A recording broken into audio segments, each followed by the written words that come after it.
우리가 지난주 부활절을 주님의 은혜 가운데 보내고 1년 365일이 부활절입니다. 그러니까 오늘 부활절인 거예요. 계속 주님께서 부활하시고 승천하신 후에 성령님께서 우리에게 주시는 귀한 말씀이 사도행전 1장 8절에 있죠. 오직 성령이 너희에게 임하시면 너희가 권능을 받고 예루살렘과 온 유다와 사마리아 땅 끝까지 이르러 내 증인이 되리라라고 말씀을 주셨습니다. 이렇게 말씀 주시면서 우리 주님께서 이제 부활 승천하셨습니다.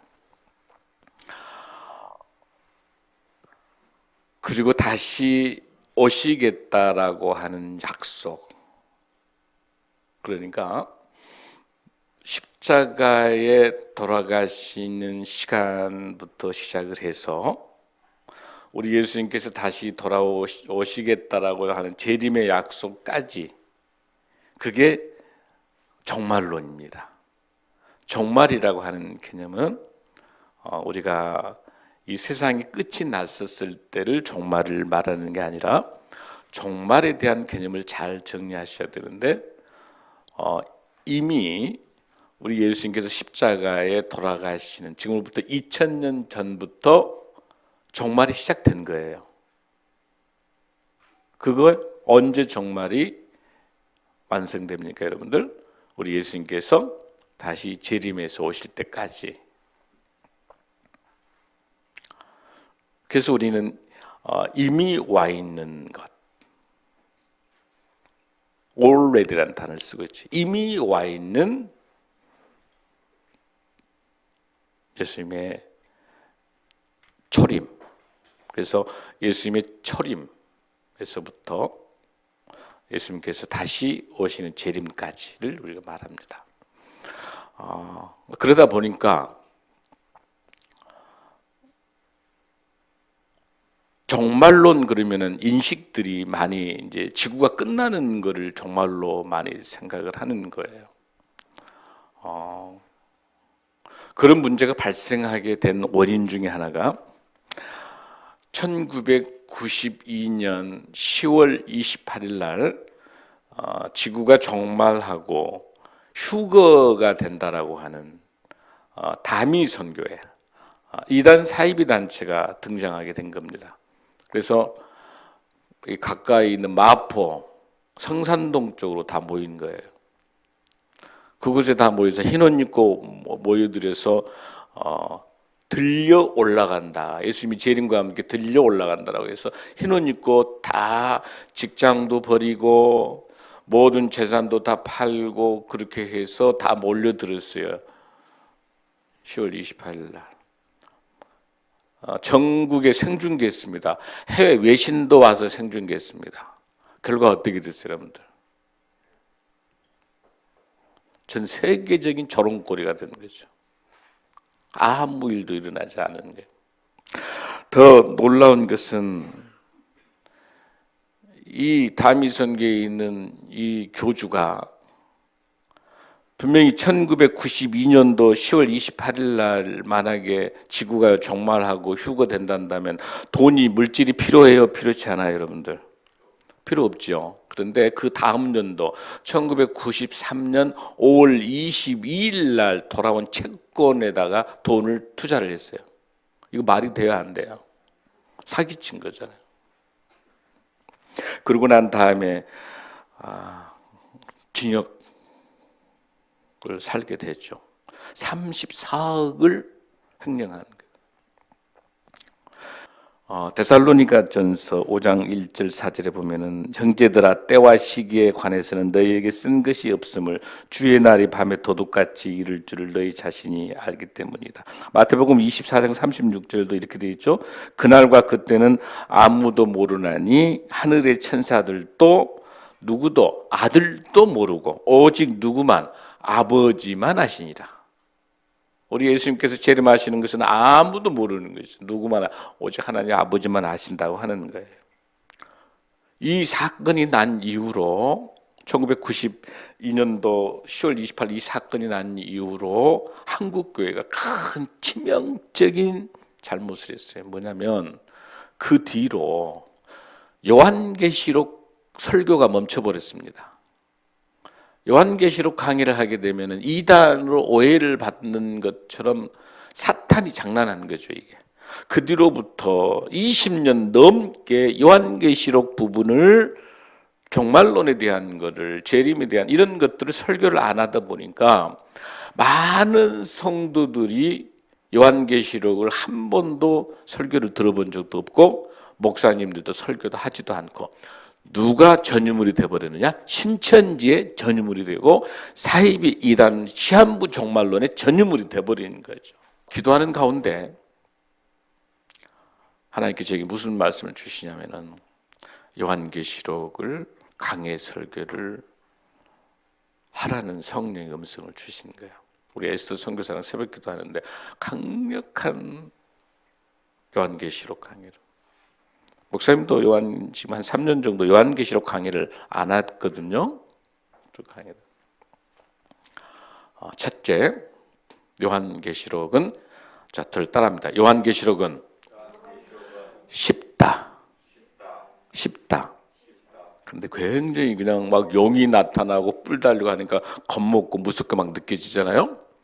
요한계시록은요, 출발이 어떻게 된 거냐면, 원래 낭독할 때 들었던 거, 아포칼립스라고 하는 단어가 뭐냐면 요한계시록 들어라의 계시 말씀을 듣는 건데, 원래는요, 서민들 그리고 노예, 물론 이제 부유한 사람들도 있었습니다만 주로 어렵고 힘든 서민들이 파피루스가 비싸가지고 읽을 수가 없단 말이에요. 책을 가지고 없으니까. 그래서 낭독자가 읽어주면 그걸 듣는 시간도 주로 어떻게 했냐면 아침 새벽에 일 나가기 전에, 그리고 밤에 들어와서 어심치름할 때 했던 거예요. 원래 이 요한계시록이. 그러니까 서민들과 우리 노예라든지 이런 우리 일반인들이 들을 수 있을 정도 쉬운 책인 거예요. 어려운 책이 아니에요. 먼저 여러분들이 어렵지 않다라고 선입견을 가지셔야 돼. 가장 어려워하는 책들이 구약의 레위기를 많이 이야기를 해요. 레위기. 근데 레위기라고 하는 이 말씀을 정확히 모르면 사복음서 이해가 안 돼요. 신약 이해가 안 돼요. 레위기를 모르면. 또 요한계시록에 대한 이 말씀을 정확하게 알지 못하면 우리의 신앙에 대한, 그러니까 쉽게 이야기해서 이 요한계시록의 핵심 주제는 뭐냐면, 사복음서는 뭘 말하는 거죠, 여러분들? 마태복음 같은 경우는 우리 왕으로 오신 우리 예수님 말씀하던 거란 말이에요. 그렇죠? 그 다음에 마가복음 같은 경우는 뭐예요? 종으로 오시는 거. 누가복음은 인자로 오시는 우리 예수님이시고, 요한복음 같은 경우는 뭐예요? 하나님의 아들로서 이런 의미에 오셨던 예수님이라 한다면, 요한계시록은요, 왕으로 오신, 그리고 구원자로 오신 정도 수준이 아니라 종말의 때, 재림의 때 심판자로 오시는 만왕의 왕, 구주의 주, 놀라운 심판의 우리 예수님의 모습의 재림이기 때문에 사복음서의 완성이라고 볼 수 있어요. 그러니까 제5복음서라고 말할 수 있을 정도로 우리 하나님의, 우리 예수님의 놀라운 영광과 놀라운 소망과 놀라운 희망과 이렇게 힘들고 어려운 우리 모든 하나님의 구원받은 백성들에게 희망으로 생명으로 오시고, 오직 구원받는 자에게 있어서 생명으로 오시는 우리 예수 그리스도를 알려주는 것이 요한계시록이에요. 그러니까 요한계시록에 대해서 두렵고 불안해할 사람들은 누굽니까? 예수님을 구주로 모시지 않는, 믿지 않는 사람들은 불안하죠. 겁나죠. 영이 사탄이거든요. 무섭거든요. 그러나 우리는 예수 그리스도를 우리 구주로 모시는 구원받은 자에게 주신 놀라운 축복과 소망과 생명의 희망이 어디 다 들어있다? 요한계시록에 들어있다고 하는 거. 그런 여러분들이 먼저 그런 인식들을 먼저 할 필요가 있어요. 이제 목사님 설교 들으니까 조금 쉬워졌죠?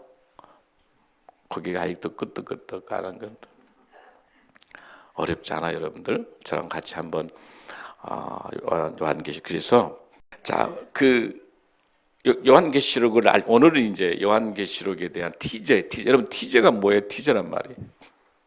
이 티저라는 단어, 티즈라고 하는 단어, 티즈는 뭐냐면 약간 괴롭히다, 약간 놀려먹다 의 뜻인데 이 티즈라는 단어의 티저, 그러니까 여러분 뭘 보면 알 수 있냐면 좋은 물건 광고할 때 보면은 자동차 광고라든지 이렇게 보면 어때요, 여러분들? 자동차 이렇게 설명은 좀 해주지만 다 안 해주고 궁금하게 만들죠. 광고할 때. 그거 티저 광고라 불러요. 오늘은 제가 여러분들에게 요한계시록을 쉽고 요한계시록은 꼭 공부해야 되고 요한계시록을 통해서 은혜를 받아야 된다는 측면에 요한계시록 광고하는 거예요, 여러분들. 이거 오늘은 오리엔테이션 시간이니까 가장 편안하게 그렇게 인상 쓰지 말고 여러분들. 그렇게 그냥 막 그냥 고민하지 말고 여기까지 이해되시죠, 여러분들? 우리 요한계시록은 쉽다라는 마음을 가지고 하면 좋겠습니다. 그럼 요한계시록에 대해서 세 가지 관점을 여러분들 꼭 기억하셔야 돼요. 오늘 오리엔테이션 제일 중요한 거는 자세를 따라합니다. 종말은 있다. 종말은 있다예요. 그럼 왜 종말이 왜 있어요, 여러분들? 종말이 왜 있습니까, 여러분들? 새하늘과 우리 예수님이 다시 오실 때 새하늘과 새 땅이 열려 있기 때문에 신천지가 좋은 말을 가져가 버렸어. 새하늘, 신천, 새 땅, 신지. 신천 신지예요. 원래는 성경에 있는 말인데 신천지가 가지고 가가지고 신천지 이렇게 해버렸어요. 어쨌든 이 좋은 말 뺏기면 안 돼. 우리는 영역으로 그래서 새하늘과 새 땅 다 용어를 사용하겠습니다. 그러면 아까 제가 말했어요. 누가 새하늘과 새 땅에 들어갈 수 있습니까? 오직 예수 그리스도를 나의 구주로 모셔드리는 사람, 구원받는 사람만 새하늘과 새 땅에 들어가는 거예요. 예수님 재림할 때 우리는 새하늘과 새 땅에 들어갑니다. 아멘. 그러면 이제 여러분들이 요한계시록을 이해하기 위해서는 두 단어를 좀 이해를 해야 돼요. 가장 많이 나온 단어인데, 자, 저를 따라합니다. 계시. 이건 묵시라고도 말해요. 묵시. 영화에 지옥의 묵시록이 있었죠. 이건 원래 계시의 계시인데, 이 계시라고 하는 것은 뭐냐면 환상. 이게 때문에 어려워지는 거예요. 환상이 나타나고 상징의 언어를 통해서 그림 언어예요. 실질적인 우리 문장의 언어가 아니라 환상이라든지 상징이라든지 그림으로 생긴 그런 언어로 만들어져서 미래를 설명해 주는 거, 그걸 계시라 불러요. 여러분 이해되시죠? 계시. 자, 두 번째는 애언에 대해서 하겠습니다. 여러분 애언, 이제 이게 문제란 말이에요. 여러분 애언이 뭐예요? 애언이? 우리 성도들 또 많은 분들이 이렇게 이야기한 미래 일들을 애언한다. 애언자들. 자, 그렇게 알고 있는 사람은 손 한번 들어보셔봐요. 다행히 한 명도 없는 우리 교회는 수준이 굉장히 높은 것 같아요. 미래의 일들을 말하는 애언은 한 8%, 7, 8%밖에 안 되고요. 성경에서 말하는 애언은요, 미래를 말하는 게 아니고, 여러분들 이렇게 보면 알 수 있겠다. 저금한다는 걸 예금한단 말이죠. 예금. 예금. 미리 맡겨둔 거예요. 하나님의 말씀을 미리 맡겨둔 하나님의 말씀을 찾아 쓰는 거예요. 자, 저를 따라합니다. 애언. 미래의 그림을 하나님께서 어떻게 하시는지를 설명하는 거예요. 애언이라고 하는 거. 그러니까 여러분들 미래에 일어난 일들을 설명하는 게 아니에요. 그러니까 지금 요한계시록은요, 미래 애언책이 아닙니다, 여러분들. 아멘. 요한계시록은 지금 우리에게 있는, 지금 우리가 이 시대에 살고 있는 거예요. 2000년 전부터 시작을 해서 지금까지. 왜냐하면 이 책이 있는, 책을 썼던 그 시기부터 시작할 때 지금 오늘 우리에게 하나님께서 주시는 말씀이 들어있는 것이죠. 그래서 우리가 애언에 대해서 하나님께서 어떻게 그것을 펼쳐가시는가, 하나님께서 어떻게 하나님께서 펼쳐나가시려면 어떻게 해야 돼요? 하나님께서 말씀 주신 거 해야 되잖아요. 하나님이 주신 말씀, 우리 예수님께서 주신 말씀, 그 말씀을 가지고 하나님께서, 예수님께서 어떻게 펼쳐나가신가를 알아가는 것이 뭐예요? 애언이라는 거예요, 여러분들. 그러니까 그 정확하게 여러분들 계시라는 말하고 그 다음에 여기서 설명하고 애언이라는 말, 이 두 단어를 정확하게 정리하지 않으면 굉장히 요한계시록이 어려워지는 거지. 이제 정리되죠, 여러분들? 그래서 이 계시라는 말과 애언이라는 말. 그래서 이 계시와 애언이 정확하게 성경적으로 정리가 잘 돼야만이 건강한 종말론이 나와요. 애언과 계시를 정확하게 말씀으로 조명이 돼야만이 건강한 교회론, 건강한 종말론. 여러분 이해되시죠? 종말론과 교회론. 또 하나, 제가 아까 뭐라고 이야기했어요?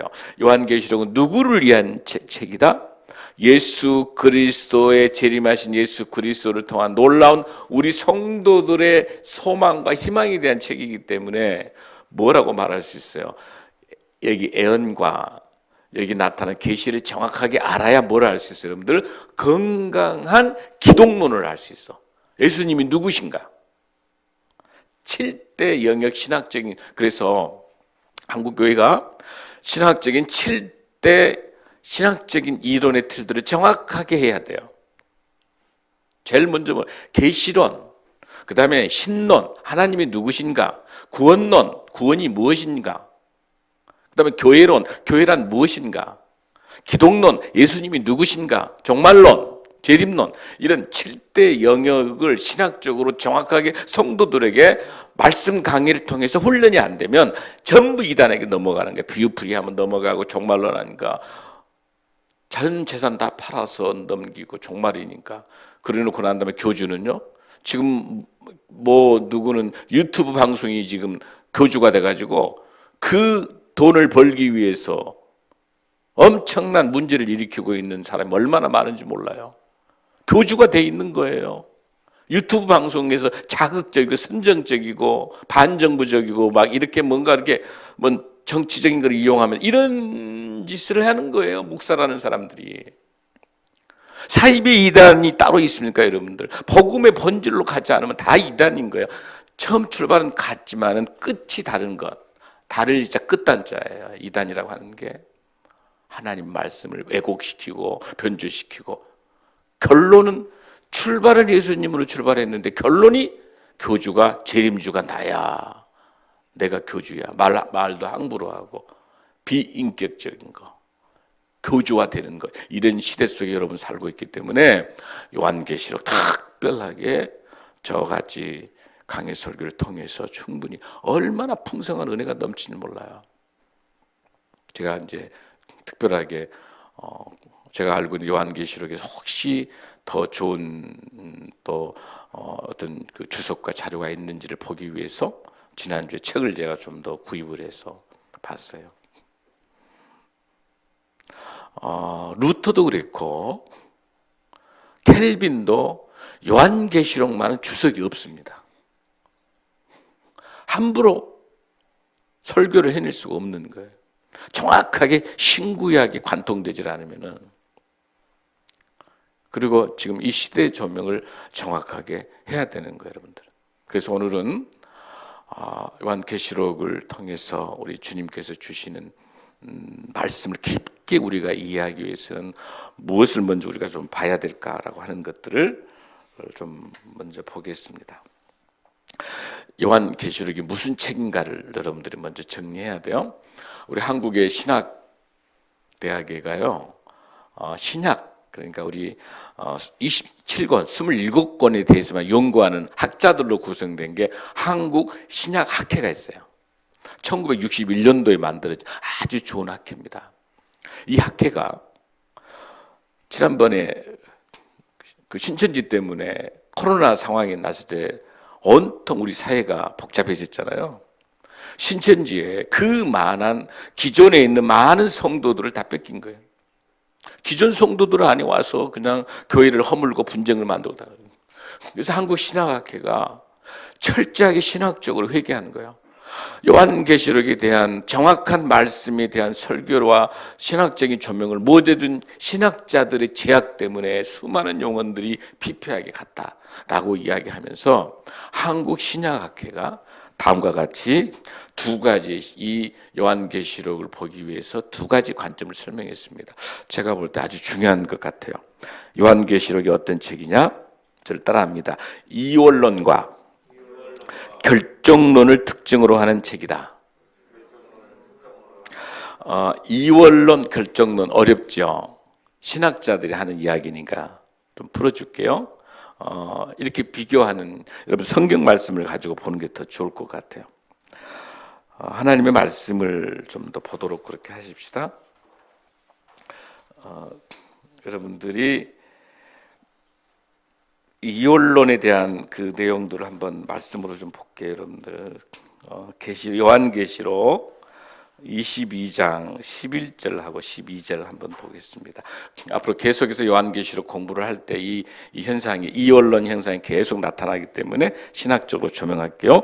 자, 요한계시록 22장 11절에서 12절까지 한번 읽습니다. 시작. 불의를 행하는 자는 그대로 불의를 행하고 더러운 자는 그대로 더럽고 의로운 자는 그대로 의를 행하고 거룩한 자는 그래도 거룩하게 하라. 아멘. 거기 보면 여러분들 뭐가 대조를 이원론적으로 두 가지를 어떻게 대조하고 있어요? 불의를 행하는 자하고 누구하고 의로운 자. 이 항상 그러니까 이 요한계시록은 계속해서 이렇게 불의한 자, 의로운 자 이렇게 대조법을 계속 써요. 그러니까 이원론적으로 계속 나와요. 이원론적으로. 그러면 이원론 쪽이 세 가지 축을 가지고 있는데 세 가지 방법을 오늘 저와 같이 기억해두면 굉장히 요한계시록이 쉬워져요. 어떤 축을 가지고 있냐면 첫 번째 시간적인 이원론이 있어요. 시간적인 이원론이 있어요. 그러니까 이 요한계시록 내에서 나오고 있는 모든 사건들이 현재 일어나느냐 미래에 일어나느냐 이걸 보면 돼요. 시간적인 이원론. 이걸 현재냐 미래냐라고 하는 게 있어요. 그다음 두 번째는 공간에 대한 이원론이 있어요. 공간. 자, 땅에서 일어나는 사건이냐, 하늘에서 일어나는 사건이냐. 이걸 대조하시면 돼요. 이게 되시죠, 여러분들? 그 다음에 세 번째는 행위자 이원론인데, 이건 뭐냐면, 죄를 가지고 있는 악한 사람들, 여기 금방에 나와 있는, 불의를 행하는 사람이냐, 의로운 사람이냐, 하나님이 역사하시느냐, 사탄이 있느냐, 행위자. 이 세 가지에 대한 이원론을 잘 구별하시면은 요한계시록이 훨씬 더 쉽게 여러분들이 와닿을 수 있어요. 그러니까 요한계시록의 내용에는 계속해서 뭐가 나온다, 여러분들? 땅에서 일어나는 사건이냐, 하늘에서 일어나는 사건이냐라고 하는 것들이죠. 그 다음에 이것이 마귀 사탄들이 하는 것이냐, 하나님의 역사의 주권자로 일어나고 있는 것이냐, 아니면 이 사건이 현재 일어나고 있는 사건이냐, 미래에 있을 사건이냐. 이렇게 자꾸 이원론적으로 여러분들이 구별해서 보시면 훨씬 더 잘 이해할 수가 있는 겁니다. 그래서 이 이원론들은요 서로 이렇게 대립을 해요. 서로 대립을 해요. 그러나 이 서로 대립을 하지만은 서로 하나로 화해할 수 있어요, 없어요? 화해하면 안 되는 거죠. 악과 선과 악이 화해하면 안 되잖아요, 여러분들. 하늘과 땅이 화해하면 안 되는 거죠. 그러니까 이 이원론은 서로 계속 분열되어 있어요. 그러나 어디서 결정론에 가서 하나님께서 역사하시는 거예요. 그거는 보면 12절 말씀 한번 읽겠습니다. 계시록 22장 11절 12절 한번 읽습니다. 시작. 보라, 내가 속히 오리니 내가 줄 상이 내게 있어 각 사람에게 그가 행한 대로 갚아주리라. 내가 속히 오리니, 이거 새롭게 번역해 보면은 내가 곧 가겠다예요. 결정 지신 거예요, 하나님께서. 하나님께서 이 마귀 사탄의 밥으로 놀아나고 힘들어하는 거, 우리 예수님을 나의 구주로 섬기는 구원받는 우리들이 마귀 사탄의 밥에서 놀아나고 이런 것들을 우리 예수님께서 하나님께서 두고 보실 수가 없으셔서 어떠신다? 내가 속히 오리니, 이 말은 무슨 말이냐면 내가 곧 가겠다. 결정적인 거야. 이원론 속에 싸우고 있을 때 그냥 그 하나님의 말씀을 지키려고 몸부림치고 있는데 사이비 이단뿐만 아니라 이 수많은 악들이 엄습해 온다 할 때 하나님께서, 우리 주님께서 그대로 두지 않으시고 내가 곧 가겠다. 그다음에 그가 행한 대로 갚아준단 말은 뭐냐면 네가 그 믿음을 잘 지켰기 때문에 내가 상을 가지고 가겠다는 거예요. 할렐루야. 요한계시록 얼마나 귀한 말씀입니까, 여러분들. 할렐루야. 여러분, 이런 이원론적인 것과 결정론인 것을 정리한다면은 그 다음에 중요한 게 해석을 해내는 그 방법 중에 있어서 여러분들이 조금 더 하나 봐야 될 게 있어요. 이 상징의 언어에 대한 해석이 중요합니다. 왜 어렵게 느껴지냐고 하는 거예요. 전부 아까 말한 그림 언어라서 그림 언어. 상징으로 되어 있는 언어예요. 그냥 사탄 딱 그렇게 나오면 되는데 영으로 나오고 또 어떤 거는 촛대. 이게 뭘까? 촛대는 교회거든. 근데 사실은 그 본문 속에 들어있거든요, 여러분들. 그러니까 상징의 언어를 정확하게 아는 것이 요한계시록을 잘 소화할 수 있는 거예요. 자, 상징의 언어를 해석하는 방법이 있어. 제일 먼저 중요한 건 뭐니 해도 역사적인 조명이 이루어져야 돼. 역사적인 조명이 역사 안에서. 해석할 때 뚱딴지처럼 전혀 다른 데서 흘러내려오는 언어가 아니거든요. 그 요한계시록이 써졌을 그 당시의 역사 속에서 나오는 거거든. 그 다음에 문화. 그 요한계시록이 써졌던 그 문화가 어떤 시대인지. 그 다음에 더 중요시 봐야 될 게 하나 있어요. 요한계시록에 해당되는 이 상징의 언어들은 다 요한계시록 본문에 다 들어있어요. 요한계시록 1장 20절에 보면은 7별과 7촛대란 말이 나오는데 이게 뭐라고 20절에 나와 있냐면 7교회 사자와 7교회다 이렇게 말이 나와 있어요. 그러니까 자기가 이단들은 이걸 자기 마음대로 만들어가지고 비유풀이 하면서 하는 거잖아요. 자기 마음대로 지어서 하면 안 되는 거예요. 이 본문 속에가 촛대는 뭐라고 된다고 그랬다 했죠, 여러분들? 교회라고 교회. 그러면 계속 일관성 있게 요한계시록은 끝까지 촛대란 말이 나오면 뭐라고 해석해야 된다? 7교회라고 해석해야 돼. 여러분 다음에는 이제 7교회가 나옵니다만은 그러니까 상징의 언어를 정확하게 여러분들이 이해하는 것이 굉장히 중요하다라고 하는 거죠. 계시록 1장 20절을 모르면 계시록 1장 13절 해석이 안 돼 버리는 거예요, 여러분들. 그러니까 어렵게 생각하지 말고 본문을 잘 이해하는 게 중요합니다. 자, 중요한 말씀 요거 잘 여기까지 하고 마칠게요. 아까 제가 뭐라고 이야기했어요? 역사 관점과 문화 관점 아까 이야기했었죠, 여러분들. 이 요한계시록이라고 하는 책이 써지게 된 거는 우리 예수님께서 야고보와 요한을 통해서 갈릴리에서 야고보와 요한, 세베대 아들 야고보와 요한을 우리 예수님께서 부르셨어요.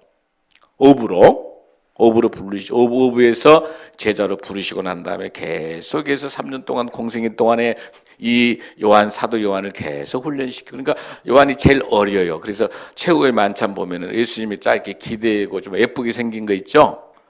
좀 그 젊은 청년, 그게 세례 요한, 사도 요한이거든요. 그 사도 요한이 마지막에 어땠어요? 우리 지난번에 십자가에 돌아가실 때 우리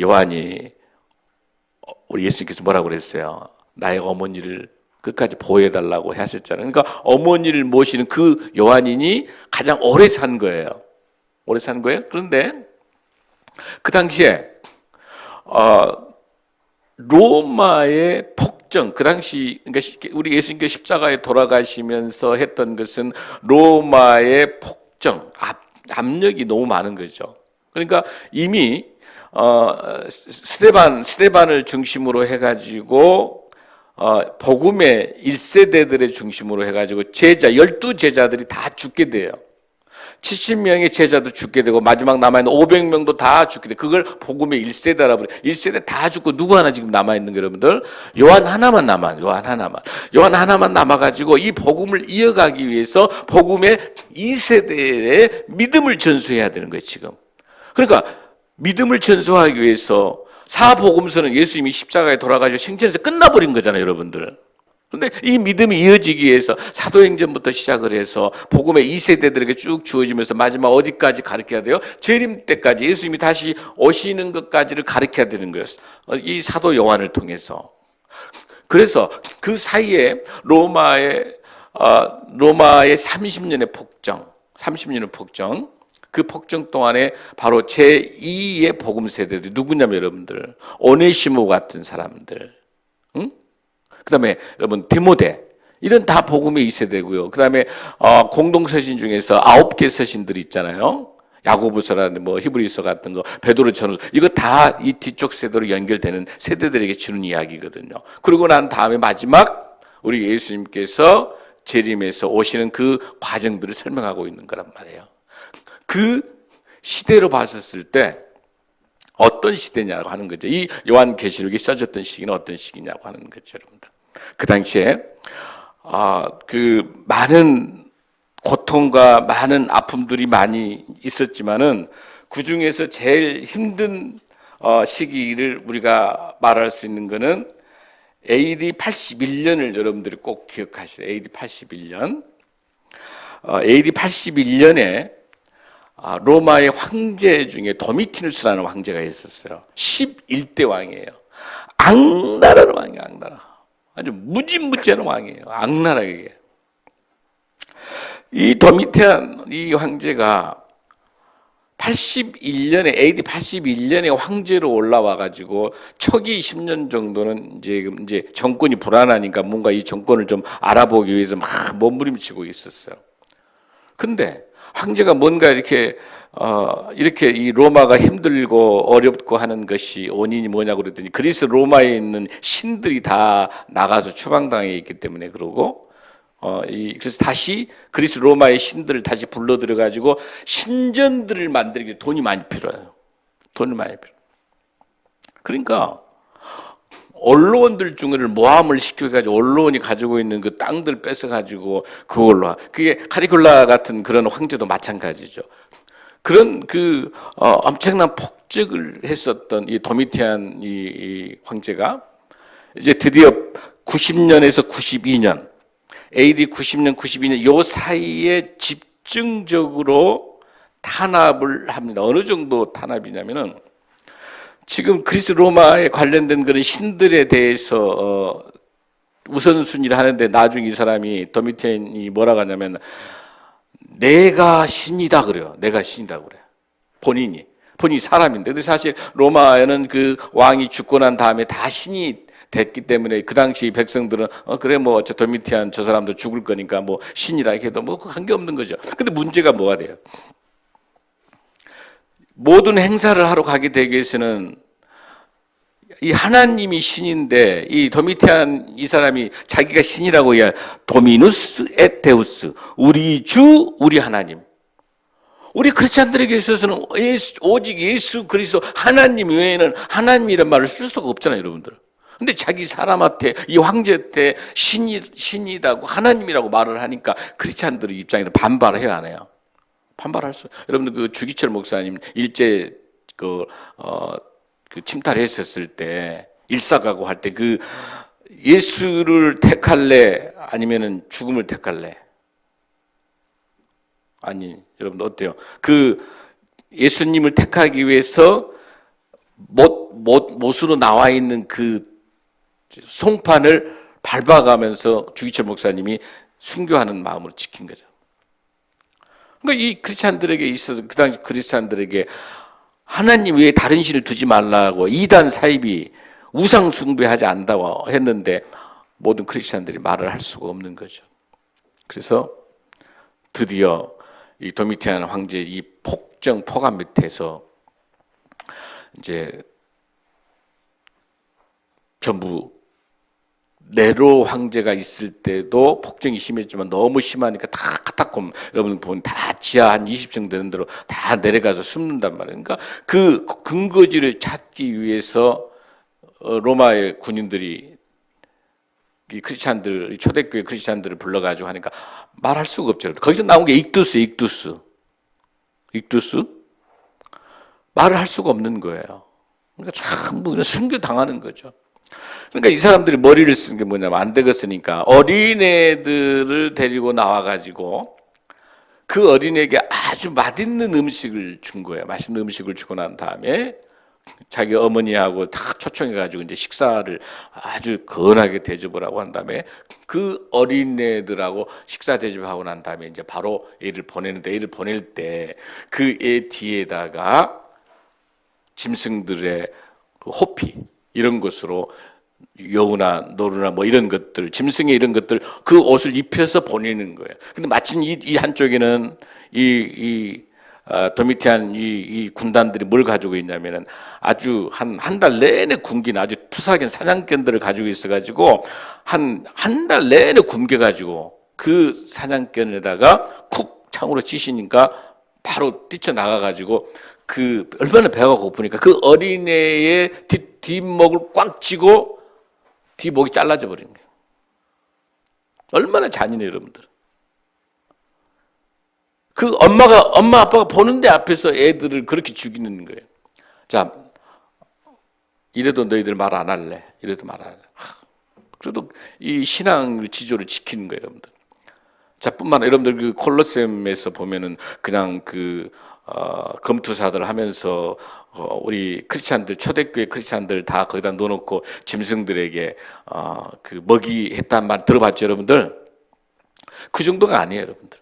얼마나 비참하냐면은 그 많은 그 크리스찬들 앞에서 그 콜로세움 그 극장 앞에 사람들을 다 세워놓고 난 다음에 그 배교하지 않는, 그러니까 절대 하나님을 거부할 수 없는 그런 사람들을 놓고 그리스 로마가 얼마나 음란합니까? 성적 타락이. 그러니까 완전히 나처럼 벌거벗고 그 못된 짓을 다 크리스찬인데 눈앞에 본 데서 그런 짓을 하게 시키는 거야, 강제적으로. 그러고 난 다음에 거기다가 짐승도 씌워가지고 짐승들의 먹이를 되게 하고.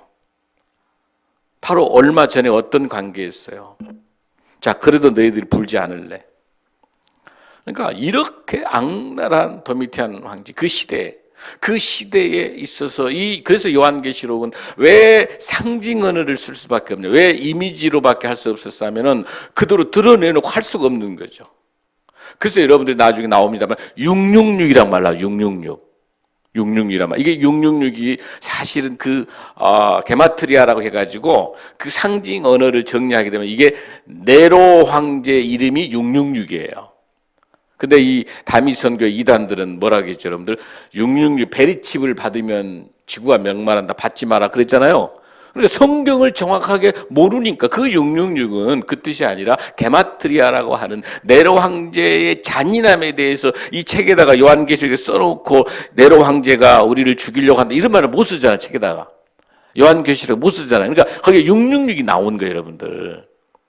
전부 그렇게 상징의 언어를, 그림 언어를 쓰고 있었던 거죠. 근데 그 성경 공부를 제대로 안 하고 잘 가르쳐 주지 않으니까 666이 베리칩인 줄 알고 그렇게 거짓 현혹에 다 넘어가서 그런 사건들이 발생한 거죠. 어쨌든 오늘 여러분들 너무 많이 해도 힘들 것 같고 오늘 지금 그 배경 여기까지 여러분들 이해하신 다음에 다음 주부터 본격적으로 요한계시록 강의를 들어가겠습니다. 그래서 여러분들이 다음 주에 요한계시록 꼭 읽어보고 오시면, 왜냐하면 누구나 읽어보면 알 수 있는 것이다라고 생각하니까 여러분들 읽으시면서 요한계시록을 통해서 우리 주님이 우리에게 주신 놀라운 은혜, 우리에게 참된 생활과 새 땅을 주시는 주님의 사랑을 마음껏 느끼고 우리 신앙생활을 하면서 우리의 재림적인 종말론적인 신앙, 오늘밖에 내 인생에서 없다라고 생각하는, 오늘 내게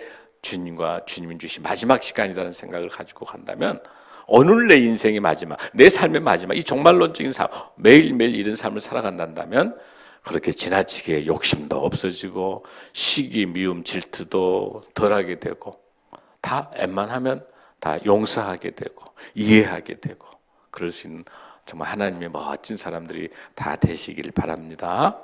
아멘. 일어나시겠습니다.